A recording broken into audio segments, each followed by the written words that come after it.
welcome to another episode of the Atlantic CIL podcast. I'm your host, Donald Campbell. I'm here with Diane. Diane, how do you say your last name? Conover. Conover. And Mhm. we're going to talk about important topics in the disability community, which of course that's what we're all about here at the Atlantic CIL and the Atlantic CIL podcast. But really talk about dementia and also other disabilities that affect our population that I sometimes think go under discussed. So, Diane, let's start with you. Tell us about your background and then we'll get more into specific topics. Well, thank you for having me, Don. I'm actually an RN by licensure, and I work for a long-term care and subacute rehab facility. It does have a dementia unit on it, but I've been working with senior care for the last 28 years. I now my own target audience because I'm a senior now. But that journey took me into a lot of Alzheimer's, dementia. Personally, my mother had dementia and I got involved that way. And I do work with the Alzheimer's Association and the Walk. I facilitate a support group on the first and third Wednesday of the month in Mays Landing for caregivers of people with dementia. And we use the broader term of dementia. Alzheimer's is one of the specific types of dementia, and there's many. So we do have a very good group, and there are other resources available around, but it's something we don't discuss. It's something that people are afraid to talk about. And it's very real. 7 million Americans will be diagnosed with dementia this year. 7 million. So it's a large number, a very large number. Yeah, and it's really important. And like you said, there's still stigma around it. And I know that's something we're really big on here in the Atlantic CIL in our podcast is really breaking down the stigmas around different disabilities because it really prevents people from getting the care and the support they need because people don't want to discuss it. And so can you tell us, let's really define these terms because people throw out, as it probably drives you up a wall sometimes, people throw out these terms all the time. So let's define kind of dementia and Alzheimer's, how they're the same, how they're totally different. Because I Well, always feel like people like they know enough to be dangerous sometimes and they kind of perpetuate this stigma by saying certain things. So talk about that. so anyhow, so everybody got very used to the name Alzheimer's because there's such a large drive for fundraising and cure and all that. But Alzheimer's, dementia is the overall umbrella, and you may have frontal temporal lobe dementia, like Robin Williams have. You might have Wernicke's, which a lot of times comes after prolonged drinking, and then can even surface later, even if you have quit drinking. So there are all different kinds, and some do manifest. Lewy body dementia manifests paranoia and a lot of times visual hallucinations. It might manifest itself in a way that's a little bit different. And it's very hard because we go from what's normal aging and forgetting and what is dementia. And the statistic is that within 24 hours of diagnosis, we take away 75% of their independence. So immediately, oh, they have dementia, they're not going to remember anything. I'm going to do this, and this. And it really progresses the progression of the disease because they no longer are making those decisions. So that's kind of the difference. It really there needs to be a good physical exam from a physician prior to anybody looking into the cognitive area. There is not a whole, there's Penn Memory Center is excellent. There are some really great neurologists in the area. However, your traditional family physician usually does not have the tools in their toolbox to really help you and to diagnose this. And it is life altering, and it alters the way you thought the end of your life would be with your loved one if you're the caregiver, because all of a sudden you're not having that fairy tale happy ending. It's hard work. So that's kind of the differences. And there's many, and there's great resources out there, especially the website alz.org, alz.org is put out by the Alzheimer's Association. There's some really good events and community education going on in the area, and all that is listed through there or on different websites. Yeah, and you can send me websites and I will put them in the description of our podcast of this episode so people can Okay. click. I think that what you just said really stuck out to me about how, because believe it or not, at the Center for Independent Living, we're all about independence and for people with disabilities. And what you just said about within 24 hours of diagnosis, 75% of we take away 75% of the independence of the individual. And talk about, you were spoke a little bit about how that's really detrimental to the diagnosis and to the person. So So the brain talk about slows it. down. Yeah. The neurons don't fire as quickly. So what we tell, there's two different things that I've heard. What we tell people is when you speak to someone, when that's starting to progress, you need to give them time to process the information you're giving them. You can't just go, okay, now we're going to go to the car, now we're going to lunch. Let's go, let's go, let's. You can't do that. We're going out today.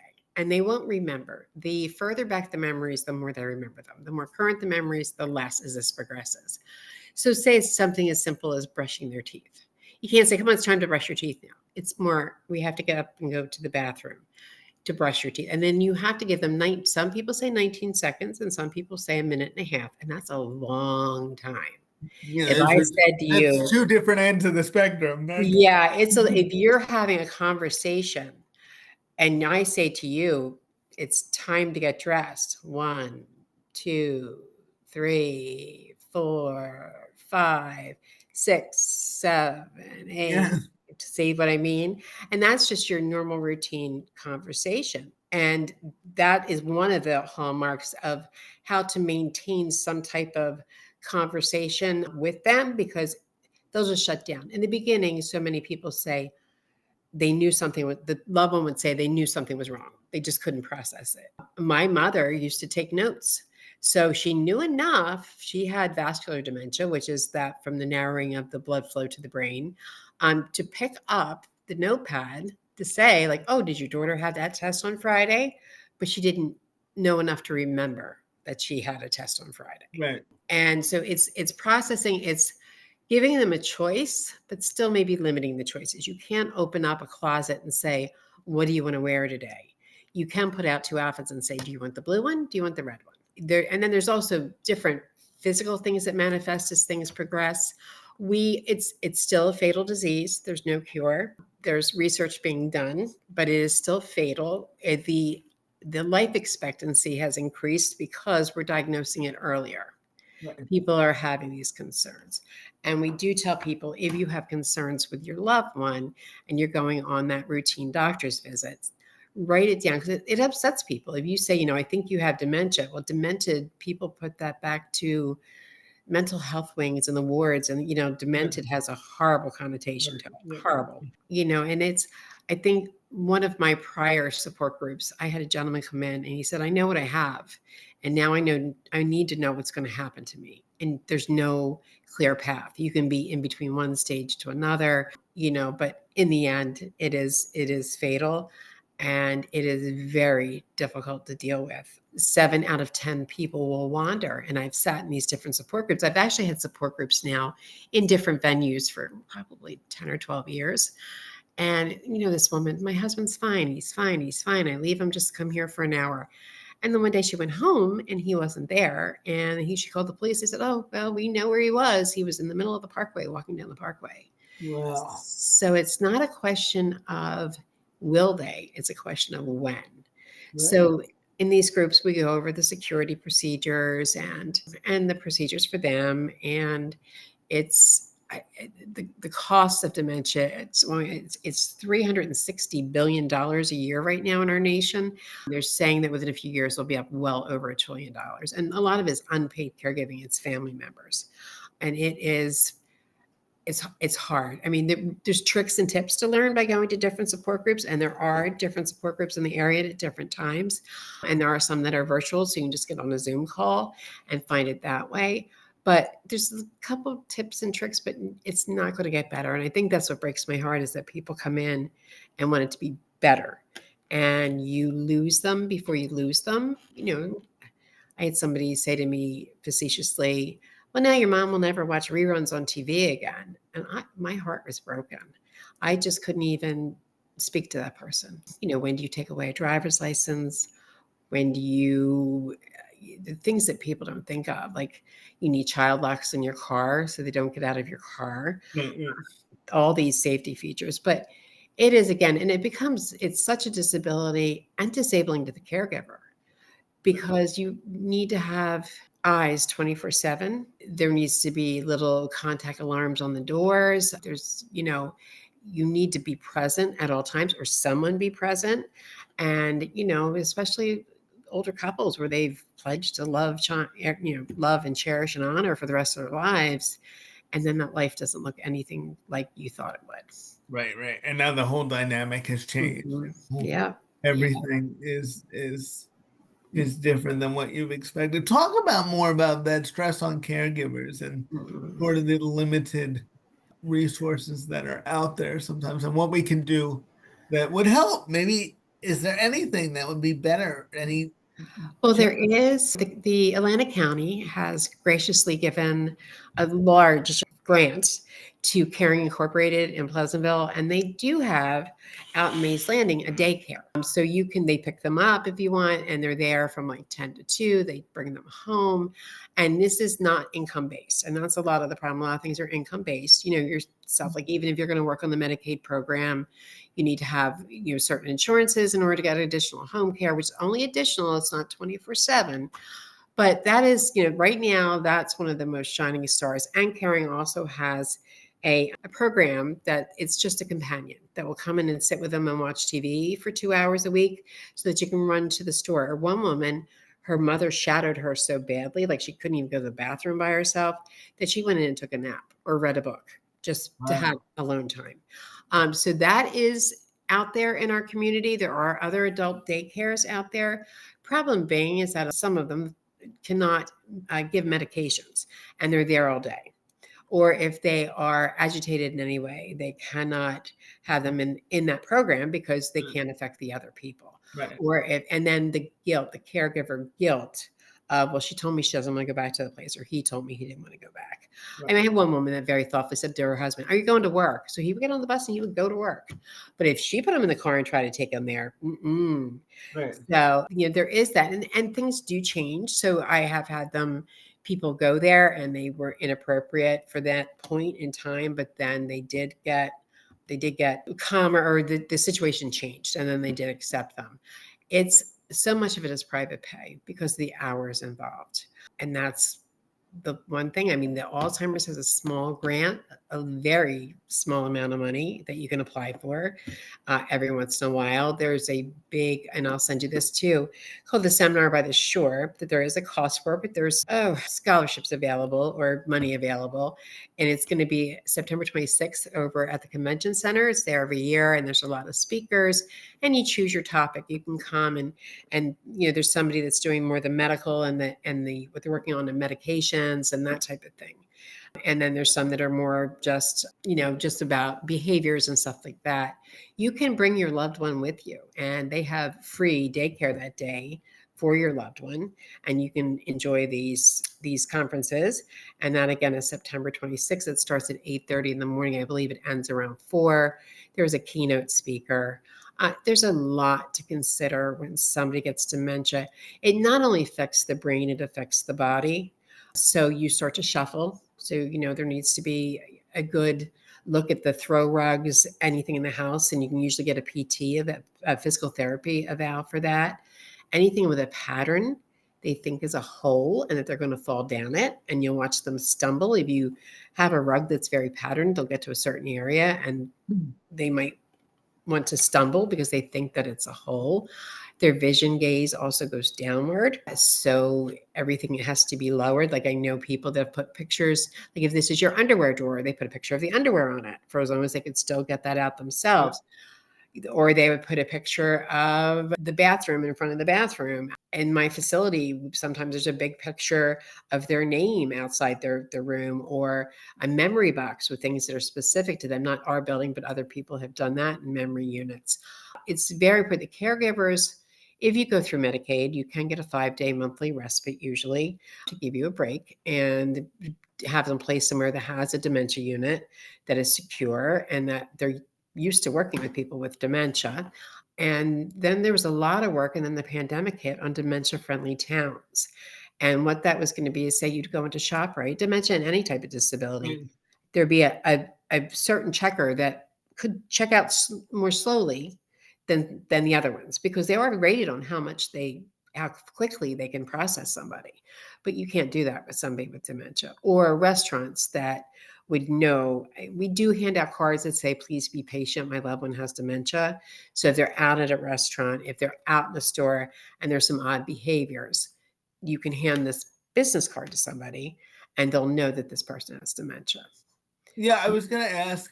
You covered so much there, which was really good. We've got a kind of three questions. You talked about sort of how so much of it is private pay, and I think that is big Mm-hmm. in all the disability world. I always hear about caretaking, like, oh, doesn't Medicaid pay for that? Or Mm. care? And I'm like, not as much as you You think. think, Not yeah. as much as you think. Like, there's this component over here, and maybe there's this component over here, but I know, like, I hear all the time, like, oh, can't you just have Medicaid pay for that? I'm like, no, that's all private pay. So Yeah. talk a little bit about that gap that exists and like what people can realistically expect from resources like Medicaid and Medicare. Well, again, if if you're lucky, sometimes insurances will cover 5 days a week for a couple hours a day, and it's caregiving. It's a nurse may come by every few weeks to update, make sure everything is going well.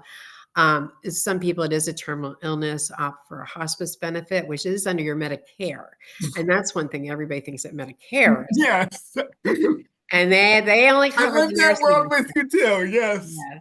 Yeah. So, hospices give you, depending how far along the process you are, but they do give you more hours. Still, maybe it's 3 a day. You still need to supplement that. So, in that, and it's awful that this sounds so negative, but I do work in the long term care industry. And I'm very blessed that in my facility, the number of Medicaid patients does not count. But you do need to protect yourself. And I deal with families all the time that say, if I save this money for my kids, I don't want to spend it in a nursing home. I don't want to spend it on this. The reality is, then they're taken care of. And it's a hard process, but there is a huge gap. And we always tell people that get professional help. If there is funds involved, or home involved, call an elder care lawyer. It's usually elder care. I mean, there is young set Yeah. Alzheimer's, young onset, but it's like going to a car dealership. You're not going to go to the Volkswagen dealer to buy your Cadillac. You go to Yes. Cadillac to buy your Cadillac. Exactly. Yeah, and they are very knowledgeable. There's not a whole lot. There's different trusts and things that can be Right. set up, but nobody's going to hide anything. And there is a 5-year look back with Medicaid. Thank you so much Right. for saying that. Yes. Yeah, and it's about if any time you spend right now, it's about over $800. They want to know why. And so I tell anybody, if you're going to go buy that wedding present for your granddaughter, buy her a TV she can return. Don't just hand her cash, because then that becomes what they call a penalty. And you have to stay at home until that money is spent per capita that it would have been spent in a facility taking care of you. I know someone that gave their daughter money to start a business, and they had to take her home because they couldn't afford to pay back the money that she had given them It's 3 years earlier. So it can be heartbreaking, but um, yeah. and That's so important for people to know that's how Medicaid works. It's a needs-based, cost-based program. And believe me, there are tons of bills and tons of people like me, and I'm sure Diane, who would make a ton of changes to the program and, get rid of a lot of things about it that are really prohibitive to people in these situations. But I always say, like, right now, I'm just telling you what the rules are. I'm not telling yeah, you, right. I'm not That's it. This isn't. giving out It's not the up to rules. me. I'm not telling you, that's for your congressman. You want to go yell at them, I'll join you. But right now, I'm telling you, they're gonna look back 5 years. I was working, and another personal story, my brother was living in an assisted living and he had a lot of conditions. And I was working on Medicaid for him. And I guess they thought, and they all knew me, I guess they thought that I knew it like a hitch some way. Yes. I didn't, but it took us forever, and they're supposed to have it done within 6 months. And you can go to the county website and find out what documentation they would need to submit that application. And they do tell you that if there's like $20,000 or less in assets to start submitting it, they don't if you're a spouse, they don't take your house. If you are a child that has been taken care, and now you can, adult child, taking care of mom for years, and that's where you lived, they also cannot take the house because that is your home and that's the expectation. You just can't move in. yesterday and say, this is mine. Yeah. Yeah. But when you go, they do expect you. You do have to, if you're not there, you need to list it for fair market value. And if everybody passes away in that line, the husband, wife, the child, mother, whatever, they do expect to have themselves reimbursed because they have paid for your care. And long-term care is very expensive right now. What I say to people is when you're taking care of someone as a caregiver and you can no longer be the family because you're too busy checking on them and turning them and dressing them and feeding them and all those things, then it's time to hand that over to somebody else, let them be the family and you be bedside and take care of them. I mean, we've had so many caregivers that have had heart attacks from the stress. I can tell you a story of somebody that was taking care of someone and he came out of the shower and he fell on the towel rod that was ceramic and it impaled him. And his wife that had Alzheimer's panicked and ran out down the street, down New Road, just in a total blind panic. And he never thought of that. Like, who does he call? Does he need the life alert button? Right. Who's going to take care of her if he has to be hospitalized? So there's a lot of connotations with this. And like I said, it's the isolation. And then people tend to, if I'm a 24-hour caregiver and you say to me, what can I do for you? You're going to say, oh, we're all right, nothing. Somebody said to me, keep a pack of 3x5 cards in your handbag or in your pocket. And when somebody says that, pull one out randomly. If it says, bring lunch over or come weed my garden or like, because we all need something. And unless somebody asks something specifically, we go, no, we're okay. So it's like, Right. it's like a sympathy card. When you say, I'm thinking of you, let me know what I can do. I'm never going to call you and tell you what you can do. Right, If you right. showed up at dinner, I'd be happy. Yeah, Yeah. that's a great point. Yeah. Great point. I do need help. I just don't want to Yeah. be. I can't articulate it. I really don't have time to articulate it, and it changes on the daily. So just Right. do the nice thing. Absolutely. Yeah. Absolutely. So that's it's one of the hardest things is to ask for help. And so many are, now there's so much divorce and nuclear families and there might be estrangement from children. And then the second wife ends up taking care of them and everybody has different ideas on what that should look like. And to have these conversations, and there are some really great resources out there. They tell you Thanksgiving is a great time to say, let's talk about, I'm digressing on to end of life, but let me talk about what I want my end to look like. No matter if I get dementia, if I get whatever. My mother blessed us all by saying, I won't live with any of you. So yeah. So when she was placed in assisted living, they had a dementia unit. We were blessed, but she took that guilt off of us. But how many people say, "Don't you send me to a home? Don't you Right, get rid of me?" That's one of my favorites. Lock me up. Like you're not locked up. right, But there needs to be a realization because then I say to that child, "Would your mother want you to be going through this? If she knew what was going on, would she want you to do this?" right, right. And they usually say, yeah, no, that she wouldn't want that. Yeah. So it's again, and then, there's a physical disability that comes along with it besides the mental. And they say the difference is a normal aging process is me saying, I lost my glasses and I can't find them. And then me finding my glasses and saying, I don't know what to do with these. And there's, That's really- yeah. And there's signs like, mom could whip up that special dessert in 2 seconds. And then all of a sudden, mom, no, I'm not going to make that. Just go buy something because she can't remember. right.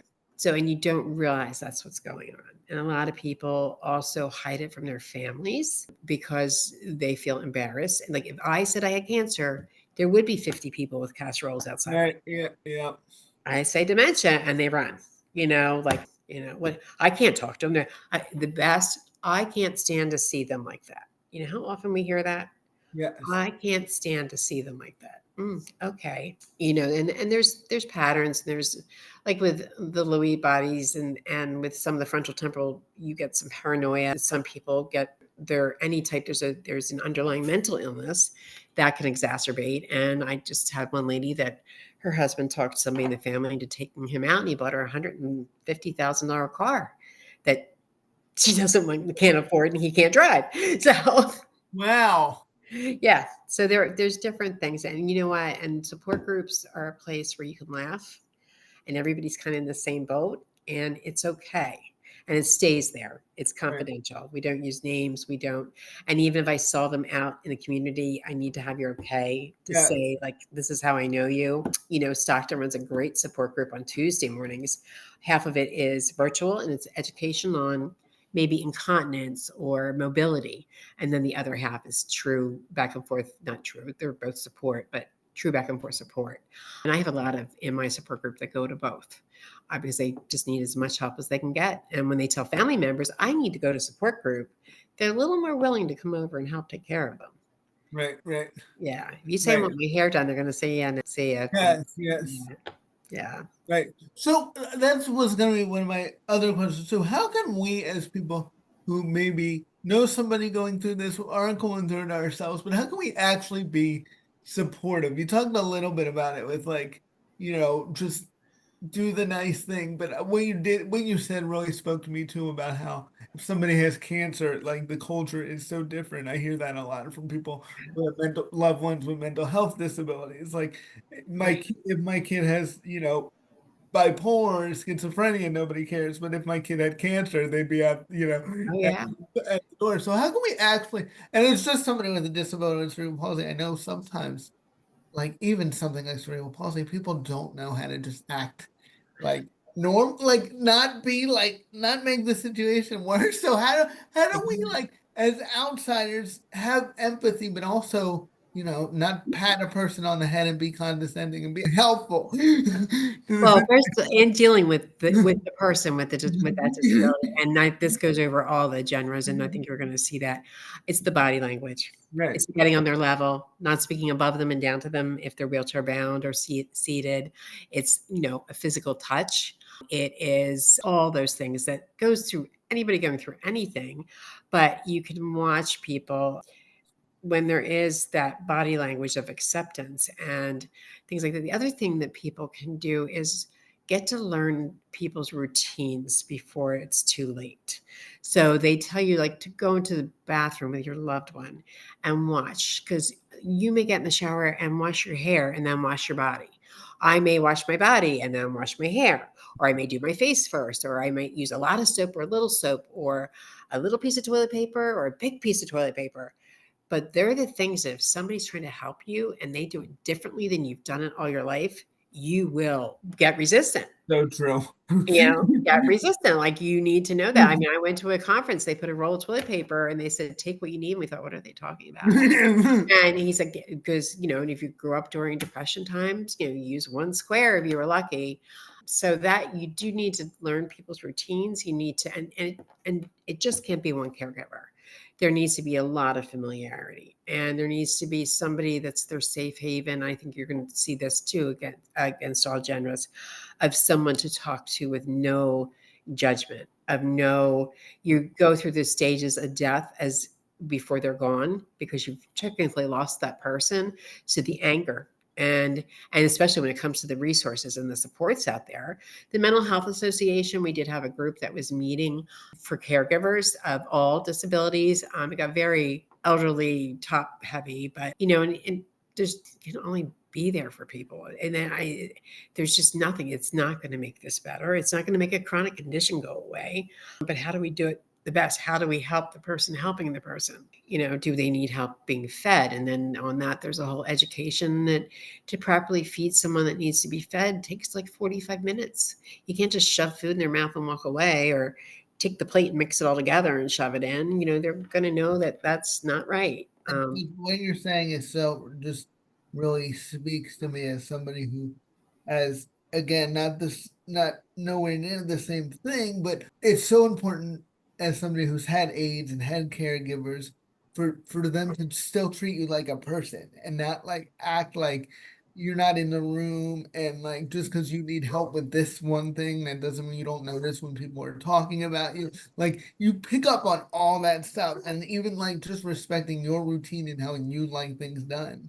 Like it's just so important because it just communicates that you're respecting me as a person and not just coming in and being like, well, I'm shoving this food in your mouth and this is what we're Yeah. doing. And it's like I think a lot of people sometimes think, well, they don't notice, they have a disability, whatever. And just as They do. somebody with a disability, I'm like, trust me, we all notice. Like we pick up on it, we notice. So assume we notice and just treating them like how you, and I know it's hard and everybody likes to think they empathize, but it's really hard to really think like, you know, would I want to be fed like this? Like, would I want to be treated like this? It's just really asking yourself that stuff.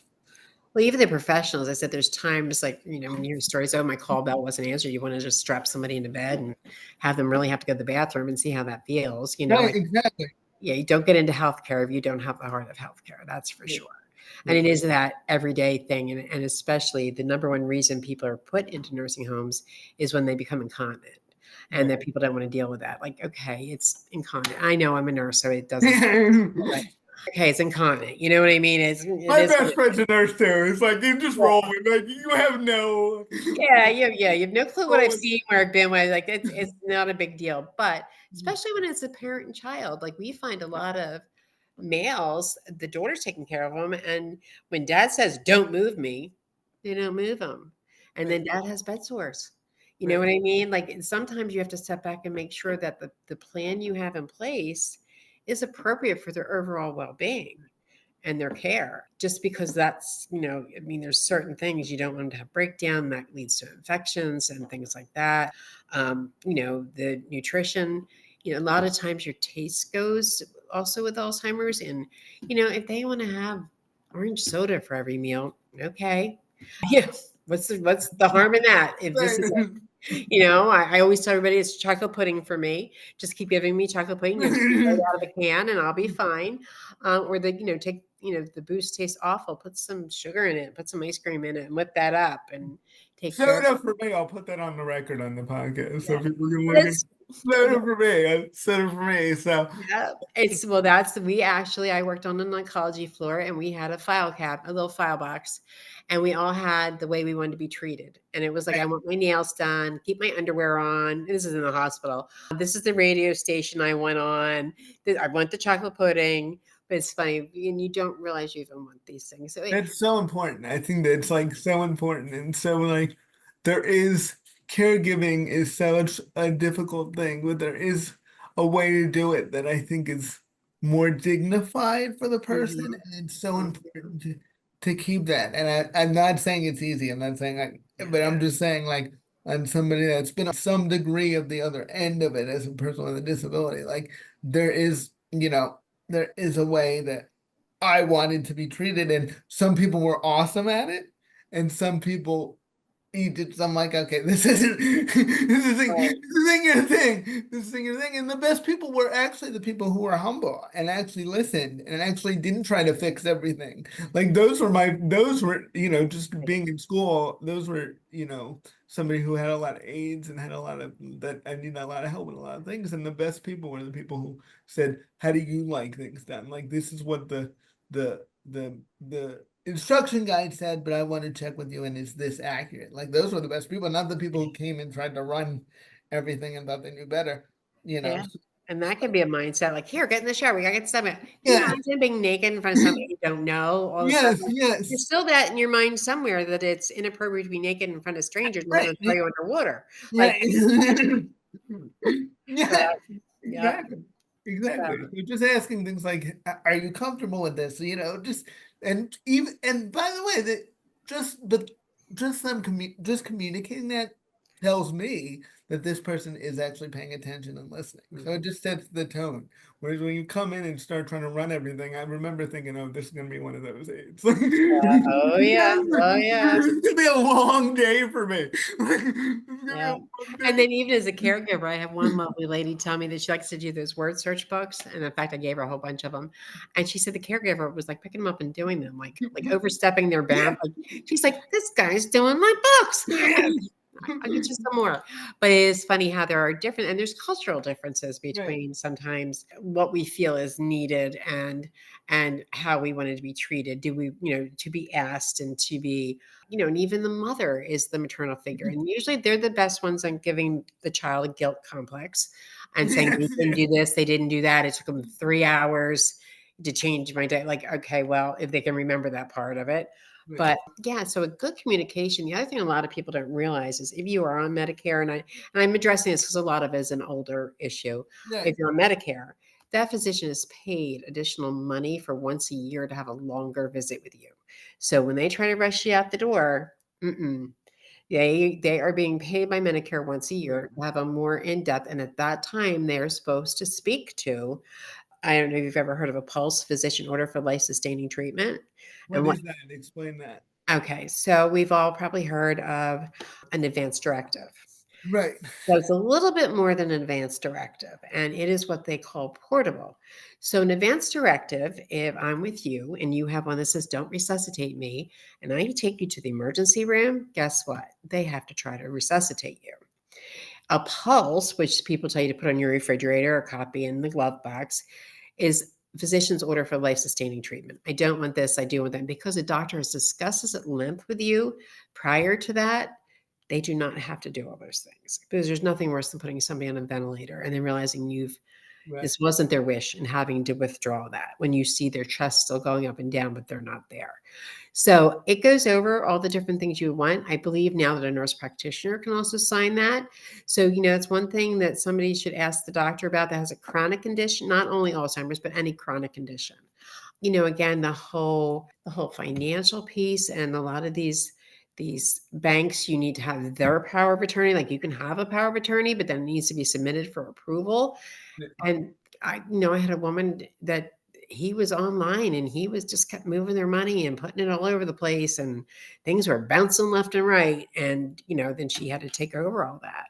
So even you need to have the conversation with them about a power of attorney, a living will, a pulsed. There's 5 documents that they say that everybody should have. In the state of New Jersey, if you are 18, you need to have a healthcare proxy. Your parents cannot make decisions for you. Very important. Yes, very important because nobody thinks of a young person needing that. And again, a lot of the hospitals don't challenge, like, here's mom, and there's not a wife, so or husband, so we're going to listen to her. But legally, Right. you need to have that paperwork. I tell people that too. Like, Yeah. once your kid's 18, they're technically under the law. Of- Mhm. Yeah, and I get parents and caregivers. I make all the decisions. I'm like, I know Yeah. you in practical everyday life make Right. the decisions, but I'm telling you, in the law, Well, right. And I can't give you any information. Yeah. If they were so far gone, they couldn't give me a contact person in the hospital or any other facility. I can't give you legally, I can't give you any information. right. I knew that a lot And of times like you it said, it depends on, some happens. hospitals will just roll with it and whatever, but you never know. That's why it's important to Mhm. have the actual documentation and to really think about this stuff. And I know it's something that people don't want to do the planning because they don't want to think about it, but Right. it's And better and to the have the stuff sin we've gotten like that. I mean, like I said, I've been a nurse and in this industry for a long time, so my kids know, like, I don't want to be resuscitated. If 2 doctors tell you I'm gone, like, don't worry about it. It's done. Yeah, you can give me a couple of cardiac meds, and there's unrealistic expectations of what medicine can do. So, and a lot of it is spiritual and what you think spiritually. Like I say, if God could solve it, then let's keep going. But if He can't, we're done. That's my own belief. So, right. and I've had people, one of the first patients I assessed when I was an admissions nurse was a woman that clutched a stuffed animal under her arm. And the family would not take her off a ventilator because that arm being bent meant that she had a quality of life. And that woman laid in that bed, knew no one, had no reactions, was because she could put her arm around a stuffed animal that they put in the crook of her arm. Mm. They thought that was a quality of life. So there's all those, there are the, and it should be an easier conversation. There's a lot of conversation cards. There's actually something called the death deck that's out there you can buy on Amazon that you can just ask these questions. They're like conversation starters. They say like when everybody's together like a Thanksgiving, so that it's not one child. My brother believed that my mom wanted to be cremated, and he believed that she needed to be buried next to my father. My mother never wrote that down.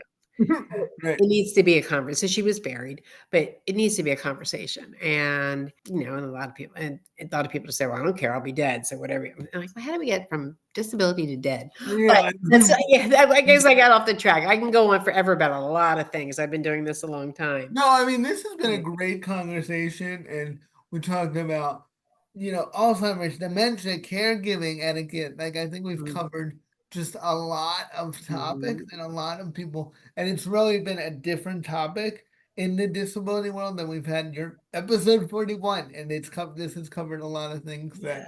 Yeah, that I really appreciate this. And there is so much more. And I encourage everybody to get educated. You're never going to go by facilities and say, here, let me drop off my loved one and push them out the door. Like, get to know places. If they have social events that the community can go to, please get to know their staff, get to know the feeling of the place, get to know a little bit more because it's usually a crisis situation that people have to make decisions. right. Well, Mm, I always say that in our disability world, people call us in the crisis, and yeah. that's what makes it difficult. It's much more easier to get people resources who have done planning and have gotten things set up and Mhm. have done their own research. Like that's much easier. And I know look, we're all human. Like we're Yeah. human. We're just trying to get through the day Right. Right. sometimes. And I'm Yeah. like, now I gotta play the Yeah. death game, and I'm just trying to have Thanksgiving. But like that preparation is what makes life can make hard things a little easier. And when you're dealing with something like this that is really hard, a little Mhm. easier is counts for a lot. Like I always say that a little better is a little better. Like it's Yeah, yeah, just anything you can do, and although we can't stop it at this point, and then we do encourage everybody, the Alzheimer's Association is having their big walk on the Ocean City Boardwalk, October 26th. I'm walking with my 6-year-old granddaughter because my mom had dementia, and she's named after her backwards. My mom is Elizabeth Josephine, she's Josephine Elizabeth. And she years ago carried the white flower, and there's different flowers for different things with the walk. And like, remembering someone with dementia, you have dementia. The white represents the cure and the hope for the cure. So they always allow the children, the small children, to carry the white flower that we hope that there's a cure. So I encourage everybody to come on out and take a walk, go on that website. I'll send you some of the resources that I know of. And there is a local Alzheimer's chapter here in Northfield run by Mary Beth Lewis, who's awesome. There's memory cafes over at the JCC. There's stuff at Wesley Manor. There is stuff all over. And at least to share your experiences, and somebody else might have a good idea on how to help what you're dealing with. So that's what we aim for here. Yeah, I think that's awesome. And because I know I'm going to get questions about this, maybe we'll end it by what is the status of things like cures and medicine? And I know I like what you said too. Me and you are very much the same vibe. People put sometimes unrealistic expectation on medicine and cures, but kind of give people, if you can, where we are in reality. I know I read an article about They Alzheimer's treatment that was approved, and then there was kind of some back and forth about that, but kind of talk about that stuff. Yeah, so there is a new drug. I can't remember the name of it, to be honest with you. Me It was just approved, and if anybody knew what it takes for a drug to go through a clinical trial, technically, back in the old days, before we needed things this quickly, like the pandemic, it was almost 20 years, and there only has to be a couple failures, and that drug is pulled. Right. So I've had people that have been in trials, have been in them for years, and all of a sudden the drug is getting ready to be approved, and it's pulled. What was said to me, my mother was on the original round was Aricept and vitamin E, is that a lot of these drugs are for the caregivers. You don't know if they're working because it doesn't Right. make them better. It's supposed to stop the progression. Well, we don't know what the progression was going to be. Right. Right. So, and then a lot of them are for behaviors, like if they need to sleep, sometimes they have the opposite reaction of what it's meant for. If they get agitated, if they, just to calm people down, because again, a lot of them know that something's not right. Right. So you need to really have a good physician trained in dementia and Alzheimer's, a neurologist preferably. I mean, they can do head scans. They can see that there's, white matter in the brain. There is some genes that they're saying you can look at, but would you want to know if you have it before you Right. exhibit signs? I don't know. Right. How does that impact Yeah, quality? like how would you change your life? You should already have those pieces in place, whether it be Alzheimer's or a car accident or any type of And maybe it'll make you change your life in a negative way because psychologically it could mess with you. Like I'm not gonna yeah. live my life to the fullest because you Yeah. know. Yeah. No. So that is, we should be living our life that way anyway. Yeah. So that's a very hard judgment. But there are all kinds of work going on. There is an advocacy program through the Alzheimer's Association. They just got a lot of money approved, and obviously not enough. It's because it's what people consider an end of life disease. They're old. They're gonna die anyway. Yeah. That is. Yeah. You can hear some politicians saying Yeah. that. Oh, So yeah. everybody- Certainly one that's been on the news lately, but Yes. I mean, that was inappropriate of me, but it's the Yes. truth. Yeah.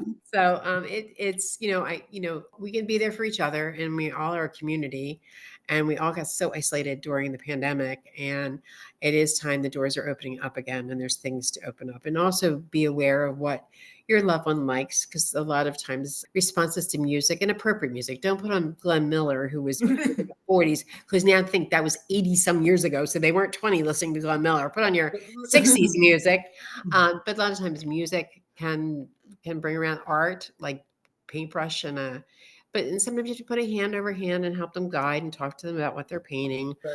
But there are different things. Kind of go back to, what did they like to do when they were younger? Did they like to sing? Did they like to dance? Did they like to, I don't know, if they go for a walk, then go for a walk. Just don't leave them.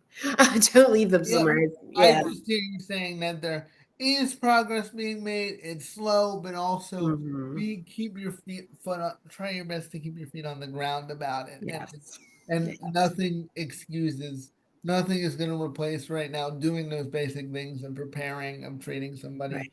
well, of those little things Mm. altogether count more. So we were worried about this being too short, and Well, now I know. Can you believe it? But on thank you. You're I knew we amazing. could get started. So thank you so much. It's been a Thank great you. conversation. And thank you everybody for listening. See you next Thank time you. on the Take care. Atlantic Bye Podcast. bye. Bye.